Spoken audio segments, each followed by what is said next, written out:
ચાલો આજે એક એવી વાર્તાની વાત કરીએ જે લગભગ એક સદી પહેલાં બની હતી, પણ એની અસર આજે પણ એટલી જ તીવ્ર છે. આ વાત છે ફ્લોયડ કોલિન્સની. એ એક ગુફા સંશોધક હતો, જેનું એક સપનું એની જિંદગીની સૌથી મોટી અને ભયાનક વાસ્તવિકતા બની ગયું. એ દિવસ હતો 30 જાન્યુઆરી 1925 અને જગ્યા હતી અમેરિકાનું કેન્ટકી રાજ્ય.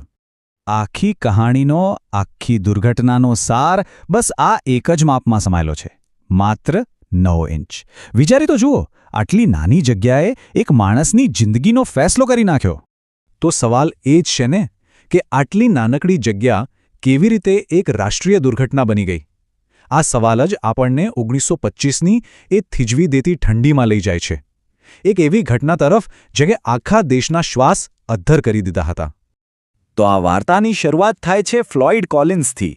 એ સમય એવો હતો જ્યારે કેન્ટકીમાં ગુફાઓ શોધવાનો એક રીતસરનો જુવાળ ચાલતો હતો. લોકો ગુફાઓ શોધીને એને પ્રવાસીઓ માટે ખોલતા અને પૈસા કમાતા. અને ફ્લોયડના મનમાં પણ બસ આ જ ધૂન સવાર હતી. પણ જુઓ, એનો હેતુ માત્ર કોઈ સાહસ કરવાનો કે પ્રખ્યાત થવાનો નહોતો. એ તો બસ એક એવી શાનદાર ક્રિસ્ટલ કેવ શોધવા માંગતો હતો, જેનાથી એ પોતાના પરિવારને ગરીબીમાંથી બહાર કાઢી શકે, એમનો ભવિષ્ય સુધારી શકે. બસ આટલું જ એનું સપનું હતું. અને આ સપનું પૂરું કરવા માટે એણે જે રસ્તો લીધો એ ખરેખર જીવના જોખમથી ભરેલો હતો. એ એક એવા પોઈન્ટથી પણ આગળ નીકળી ગયો જેણે ગુફા સંશોધકો પોઈન્ટ ઓફ નો રિટર્ન કહેતા હતા, એટલે કે જ્યાંથી પાછા ફરવું લગભગ અશક્ય હોય.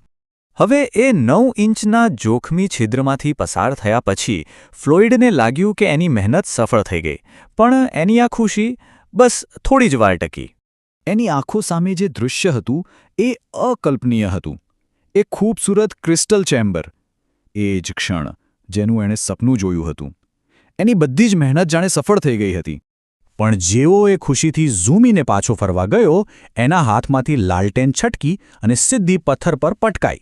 કાચ તૂટી ગયો, દીવો બુઝાઈ ગયો અને ચારે બાજુ બસ ગાઢ, ડરામણું અંધારું છવાઈ ગયું.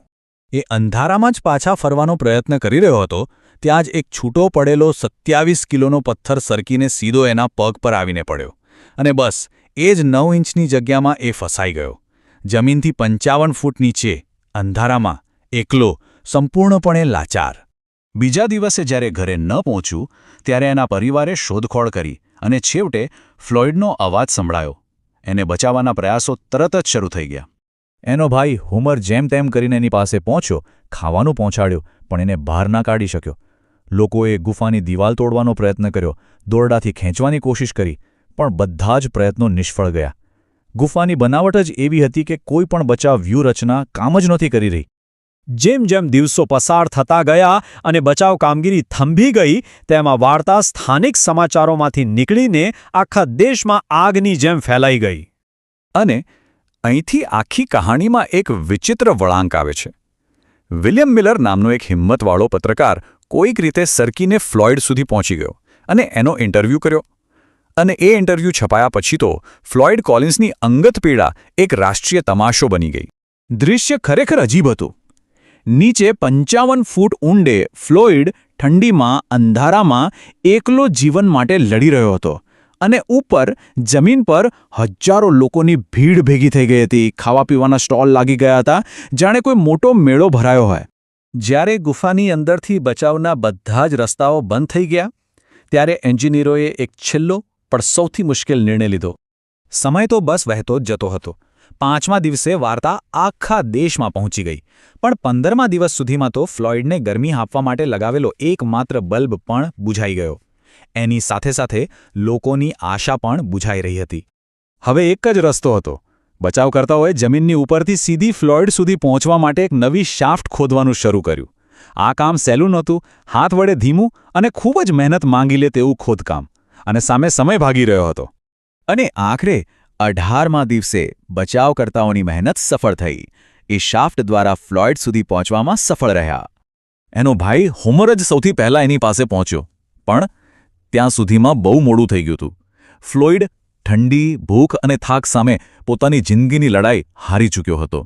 18 દિવસ, આટલા લાંબા સમય સુધી એનો સંઘર્ષ ચાલ્યો, જેણે આખા દેશને એની સાથે બાંધી રાખ્યો.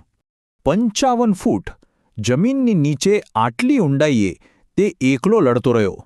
9 ઇંચ બસ આટલી નાની જગ્યા એના માટે એક જીવલેણ જાળ બની ગઈ.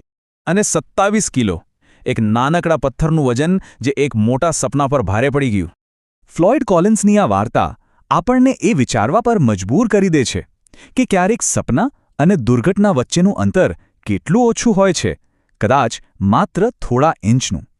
અને કુદરતની તાકાત સામે માણસની હિંમત આખરી ક્યાં સુધી ટકી શકે?